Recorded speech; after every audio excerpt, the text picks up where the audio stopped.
Halo adik-adik, semangat pagi. Aku mau kenal Tuhan, aku mau cinta Tuhan melalui firman-Nya. Tadi pagi hari yang indah ini, Seika kembali lagi menemani adik-adik semuanya di dalam renungan harian sekolah minggu GKTB.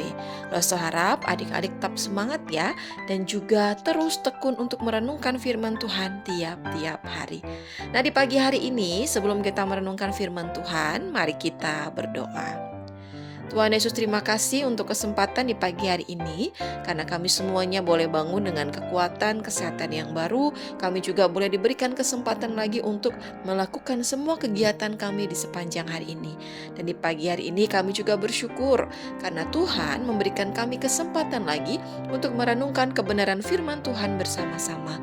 Kami berdoa kiranya Tuhan menolong kami sehingga kami boleh memahami dan juga melakukannya di dalam kehidupan kami sepanjang hari ini. Dalam nama Tuhan Yesus Kristus kami sudah berdoa. Haleluya. Amin. Nah, adik-adik, di pagi hari ini kita akan merenungkan kebenaran firman Tuhan bersama-sama. Masih lanjutan di dalam kitab 2 Raja-Raja, pasalnya yang ke-9, ayat yang pertama sampai dengan ayat yang ke-15. Adik-adik bisa membaca di dalam Alkitabnya masing-masing, dan Seika akan membaca untuk kita semuanya pada ayat yang pertama. Demikianlah firman Tuhan. Kemudian Nabi Elisa memanggil salah seorang dari rombongan Nabi dan berkata kepadanya, "Ikatlah pinggangmu, bawalah buli-buli berisi minyak ini dan pergilah ke Ramot Gilead." Nah adik-adik, pada waktu itu Nabi Elisa memanggil salah seorang dari rombongan Nabi untuk pergi membawa buli-buli berisi minyak, pergi ke Ramot Gilead dan menjumpai Yehu bin Yosafat bin Nimsi. Nah, tujuan kepergian dari salah seorang dari rombongan Nabi ini adalah untuk mengurapi Yehu bin Yosafat ini untuk menjadi raja atas bangsa Israel.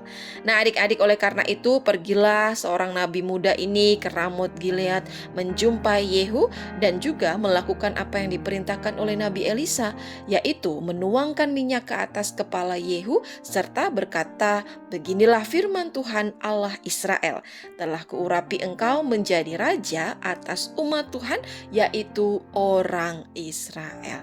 Nah, karena Yehu sudah diurapi menjadi raja atas umat Tuhan, yaitu orang Israel, maka resmilah ia menjadi seorang raja atas Israel. Akan tetapi ternyata pesan atau hal yang dilakukan oleh seorang nabi itu tidak hanya untuk mengurapi Yehu saja. Akan tetapi ada hal yang lain yang harus dilakukan ketika Yehu ini akan menjadi seorang raja. Nah, ternyata yang harus dilakukan oleh Yehu ketika ia menjadi seorang raja adalah ia nantinya akan membunuh tuannya yaitu Ahab dan juga akan membunuh Isabel. Karena seperti yang kita tahu ya adik-adik ya, bahwa Isabel adalah orang yang membunuh nabi-nabi Tuhan pada waktu itu. Nah, semua keluarga Ahab ini akan binasa. Semua keturunan Isabel ini juga akan binasa. Bahkan Isabel nanti akan dimakan anjing di kebun di luar Israel dengan tidak ada orang yang menguburkannya. Wah adik-adik, lihat ya betapa mengerikannya yang akan dialami oleh Ahab beserta dengan Isabel karena hal yang mereka lakukan yang tidak berkenan di hadapan Tuhan. Mereka melakukan hal yang jahat di mata Tuhan, maka Tuhan memberikan penghukuman kepada mereka melalui Raja Yehu. Nah adik-adik, melalui kisah ini kita dapat melihat dan kita dapat belajar bersama-sama ya, bahwa benar Tuhan itu, Allah itu mengasihi kita. Tetapi Tuhan Allah itu juga akan menghukum kita ketika kita melakukan kesalahan. Karena Tuhan Allah itu adalah Allah yang adil, ia tidak berkompromi dengan dosa. Nah di dalam kehidupan kita sehari-hari mungkin kita sering melakukan kesalahan. Contohnya saja kita mencuri, kita berbohong, kita tidak bertanggung jawab dengan tugas-tugas di sekolah, kita membolos sekolah dan sebagainya. Nah cara Allah menghukum kita, yaitu melalui orang tua kita, melalui teman-teman kita, atau mungkin melalui para guru-guru kita di sekolah. Orang tua kita mungkin menghukum kita ketika kita kedapatan mencuri, berbohong dengan cara mengurangi jatah uang jajan selama 1 hari. Dan juga guru-guru kita di sekolah akan menghukum kita ketika kita tidak mengerjakan PR, ketika kita ketahuan membolos sekolah. Nah, mungkin hukuman yang akan diberikan, nilai kita menjadi 0, atau mungkin kita dihukum untuk berdiri di tengah-tengah lapangan, berlari mengetiri lapangan yang ada.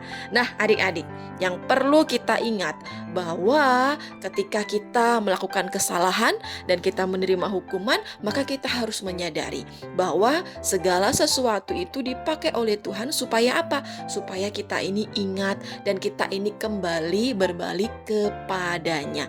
Kita ini harus menyadari bahwa di tengah-tengah penghukuman kita yang diberikan Tuhan kepada kita, Tuhan Allah tetap mengasihi kita. Nah, adik-adik, oleh karena itu, yuk kita terus berusaha untuk jadi anak-anaknya yang taat, menjadi anak-anak Tuhan yang terus melakukan apa yang menjadi perintah Tuhan dalam kehidupan kita, menjadi anak-anak yang semakin mengasihi Tuhan di dalam kehidupan kita sejak kita masih kecil. Amin untuk kebenaran firman Tuhan. Mari kita berdoa. Tuhan Yesus, terima kasih di pagi hari ini untuk kebenaran firman Tuhan yang dapat kami renungkan bersama-sama. Ajar kami untuk menjadi anak-anak-Mu yang terus setia dan taat kepadamu, menaati semua perintah-perintah-Mu, menaati apa yang Engkau kehendaki dalam kehidupan kami sejak kami kecil. Kami juga berdoa menyerahkan untuk semua aktivitas kami di sepanjang hari ini. Kiranya Engkau menolong kami, memberkati kami, sehingga kami kedapatan memuliakan nama Tuhan dan hidup kami juga boleh menjadi berkat bagi banyak orang. Dalam nama Tuhan Yesus kami sudah berdoa. Haleluya. Amin. Nah, adik-adik, demikianlah kebenaran firman Tuhan yang dapat kita renungkan bersama-sama di pagi hari ini. Selamat beraktivitas untuk kita semuanya. Selamat sekolah. Tuhan Yesus memberkati. Bye-bye adik-adik.